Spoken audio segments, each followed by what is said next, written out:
You are watching TGZ TV. The Global Zambian, the only magazine that celebrates quality, cross-culture lifestyle and entertainment.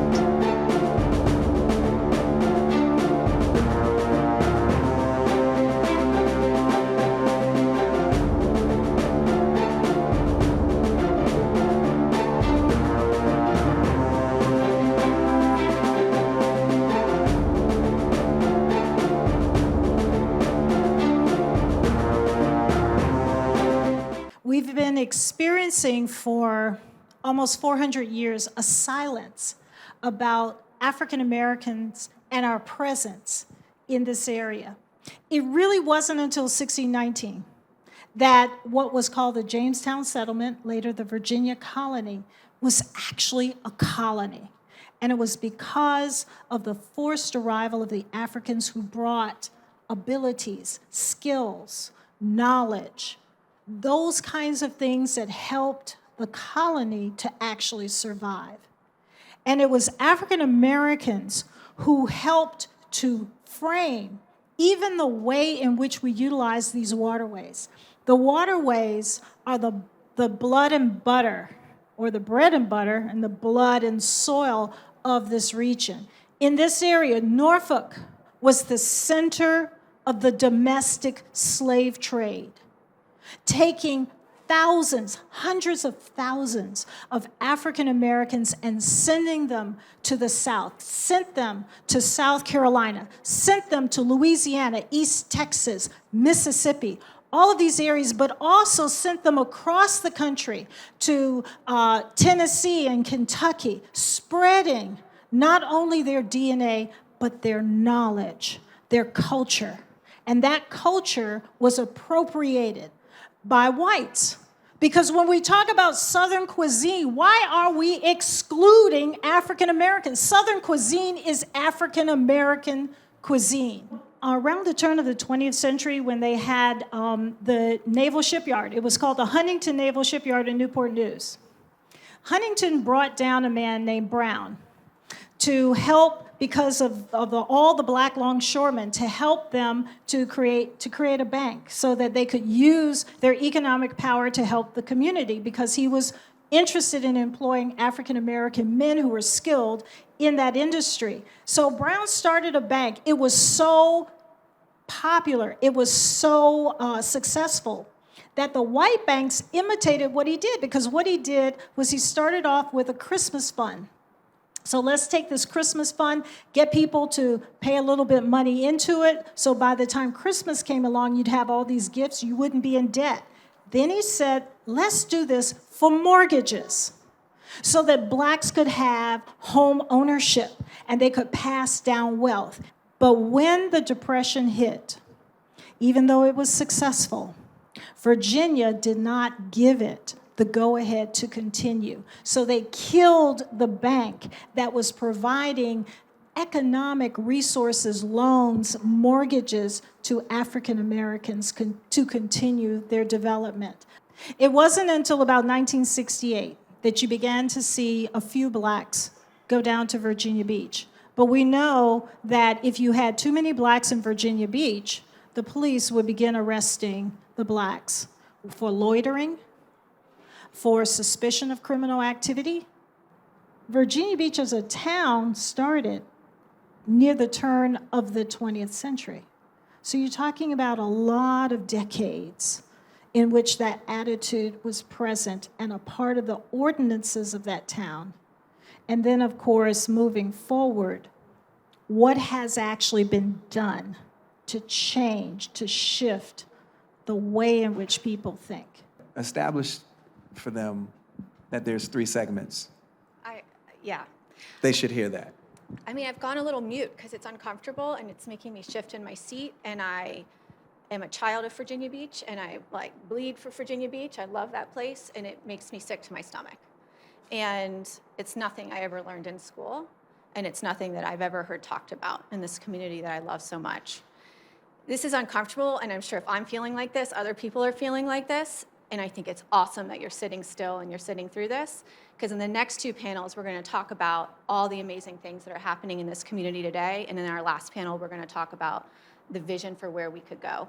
Yep. So this is the heavy. We got to get through the heavy stuff. Right. And you said that to me. You were like, listen, it's going to be heavy. And I'm like, woo, it's super heavy. But being black, not only in America, but in Virginia, you wake up with that gravity every day. So it's heavy, but we're used to it, and we're all still standing. We have a strong purpose in closing the racial wealth gap among the Black and minority communities. So this conversation is incredibly important about investment.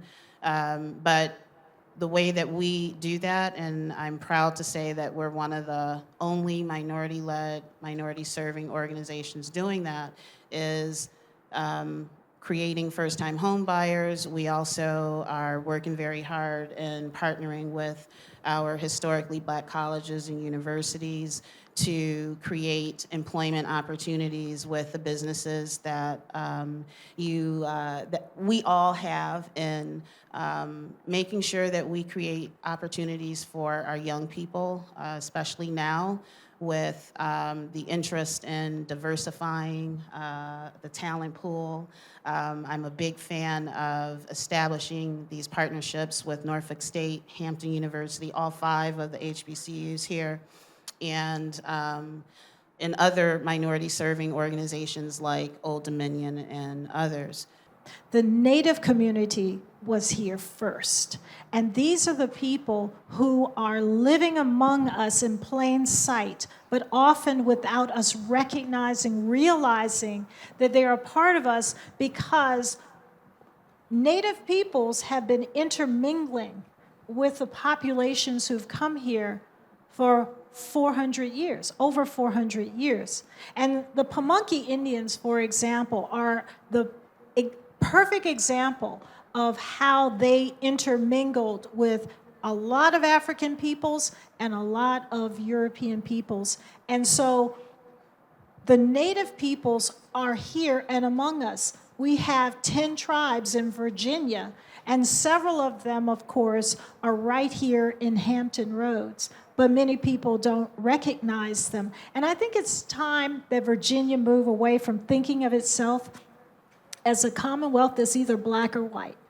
Because if I took a DNA test of all of you in this room, there would be a lot of surprises. They know their voice matters, but not just as a performance art, but they know that their voice can affect change.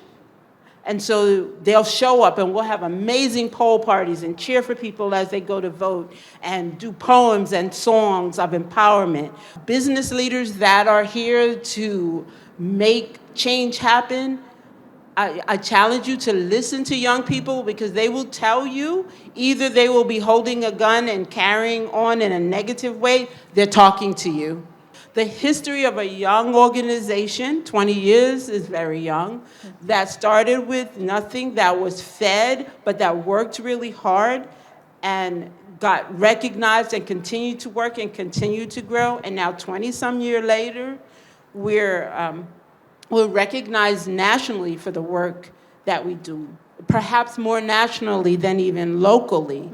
But the business community doesn't see this innovative work as a business. Yet. Yeah. African Americans, for example, who were successful, who had a lot of potential, who may have been enslaved, they escaped and left and went to places like New York and California and Toronto, and they lent their talents and abilities and business acumen there, and they became successful and brought thousands of dollars to those locations. And when I say thousands, it translates into millions now. And so we need to stop the brain drain. When I graduated from college, most of my classmates from UVA went west. They didn't stay here, and many of them came from this area because there were no job opportunities for them because of prejudice. The business community, there's gold in this space, and it's not just the ones that you typically look at. There are so many others you're missing. They're right here. And they're not moving away. The only place they will move is into jail or something worse unless we do something. And, Pharrell, thank you for the opportunity so that we can talk about what is here is more than your typical thing. We're sitting on a gold mine, and please go dig for it. This is the 757. I mean, I think California's cool. New York is all right. I happen to live in Miami. I'm a bit partial, but I'm from the 757, and it's super special. What we have the ability to do here is electrify this entire region. No disrespect to Richmond, but the 757 is something else. The Global Zambian, the only magazine that celebrates quality, cross-culture lifestyle and entertainment.